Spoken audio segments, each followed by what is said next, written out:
Ցանկացած նախագիծ կարա հեղինակ լինի ավականու մեկ անդամ կամ մի քանի անդամ։ Խմբակցությունը որպես այդպեսին չունի նախաձեռնության իրավունք, այսինքն եթե բացեք նայեք մեր հին բոլոր նախագծերը բոլորի կողմից ներկայացված, ցանկացած նախագծի տակ կամ ստորագրումը մեկ ավականու անդամ կամ մի քանի, եթե համահեղինակ են։ Տվյալ դեպքում նախագծի հեղինակը ես եմ եղել, ես եմ ստորագրում նախագծի տակ։ Ուղղակի մեր խմբակցությունը, ինչպես գիտեք, կիսված է եւ կա Հայկ Մարությանի թևը եւ ազգային աշխատանք կուսակցության թևը, որի ղեկավարը ես եմ, հետեւաբար այդ թևի հետ չի քննարկվել, բայց մեր խմբակցության մեր անդամների հետ քննարկել է բնականաբար։ Նույն ձևել այդ հարցը չի քննարկվել այլ խմբակցությունների հետ, ոնց որ մնացած բոլոր նախագծերի դեպքում է ամեն նախագիծ ներկայացնող անձ քննարկում է իր թիմակիցների հետ նախագիծը բերելուց առաջ։ Իհարկե դուք արդեն ասացիք, որ ընդհանցակարգ չկա, որ երևանցիների հետ էլ քննարկվեր, բայց այնուամենայնիվ երկրորդային փողոցի մասին չենք խոսում, ամենակենտրոնական փողոցներից, ամենահայտնի փողոցներից մեկի մասին է, արդյոք պետք չէ նաև երևանցիների կարծիքը։ Նայեք, ես ընդհանրապես կողմ եմ, ոնց որ տարբեր եվրոպական երկրներում, որ փողոցի անվանափոխությունը լինի տեղական հանրաքվեով։ Այսինքն ես դա առաջարկել եմ, որ մենք փոխենք օրենքը լինի, բայց հիմա հիմիկվա գործող օրենքով ավականին ունի լիազորություն փոխելու Երևանի փողոցների անվանումները առանց բնակիչների կարծիքը հաշվի առնելու։ Եվ ինչպես ես տեսնում եմ, ոնց կատարվում են փոփոխությունները, օրինակ ես Լենինգրադյան փողոցը առաջարկել էի փոխեն եւ անվանակոչեն Բեկորի անունով Արցախի պատերազմի, բայց կոալիցիոն գործընկերը իրենց ԿՊ-ի անվանակոչեցին Քրքրքորյանի անունով, հետեւաբար մենք չենք կարող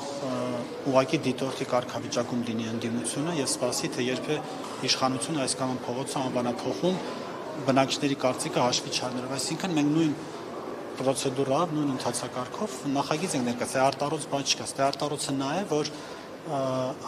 իշխանությունը եւ իշխանության կոալիցիան զարմացած են, թե ոնց կարող է բացի իրանցից ինչ որ մեկը հավակնել Երևանում փողոց անվանափոխել, այս ամբողջ աժիոտաժը դրա շուրջ է։ Ու դրա պատճառով բերվում են հազար ու մի արգումենտներ, ներառյալ այն, որ սա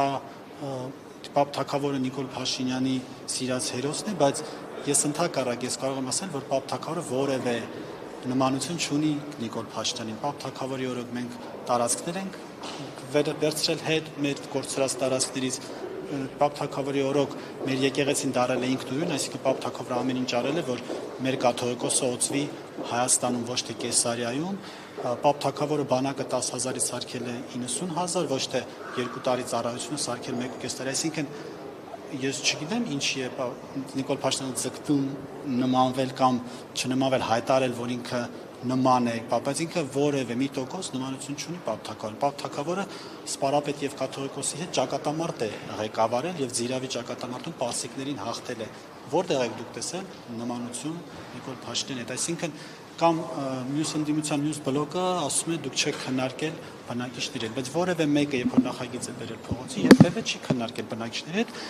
նման պրոցեդուրա գոյություն չունի եւ ամենակարևորը տվյալ փողոցի բնակիչը չի որոշում իր փողոցի անունը։ Եթե տենց լինի, կարող է տվյալ փողոցի բնակչության մեծամասնությունը որոշեն այդ շենքից մեկի անունով անվանակոչեն փողոցը, դա նորմալ է լինելու, բնականաբար որ ոչ, դա էլ է ծայրահեղություն, այսինքն չի կարող 100 բնակիչը որոշել Երևան քաղաքի փողոցի անունը, դա որոշում է ընտրովի ներկայացուցչական մարմինը ավականին։ Ուրիշ հարց է, այդ փողոցի անվանափոխությունը տվյալ մարդիկ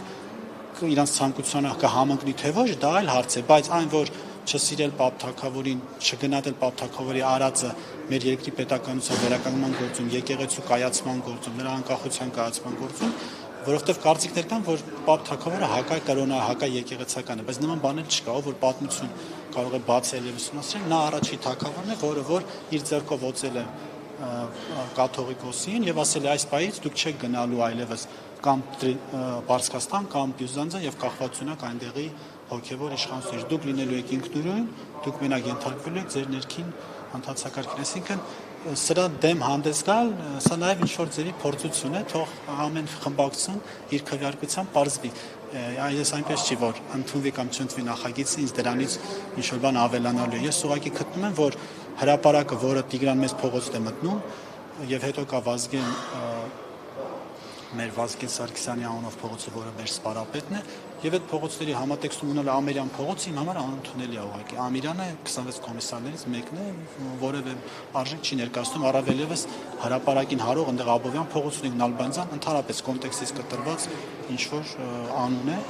Իսկ նա որ հարմար է այդ անունը մարդիկ սովորել, դա իմ համար ընդհանրապես փաստարկ չի, որտեղ նույն ձևի ես կուզենամ 20 տարի հետո մարդիկ Պապ Թագավորի անունը այտենց սովորեն ու կարճած լինեն, ոնց որ այսօր կարճել են կոմունիստական ժամանակների ինչ-որ գործիչ Հայաստանի համար որևէ բան չարած Ամիրյանի անունից։ Իմ համար դա է զարմանալի։ Սա ավելի շատ նաև տենց զգաստության ինչ-որ բան է, թող մարդիկ մտածեն ինչ է, ինչի համար է փոխում կամ չեն փոխում։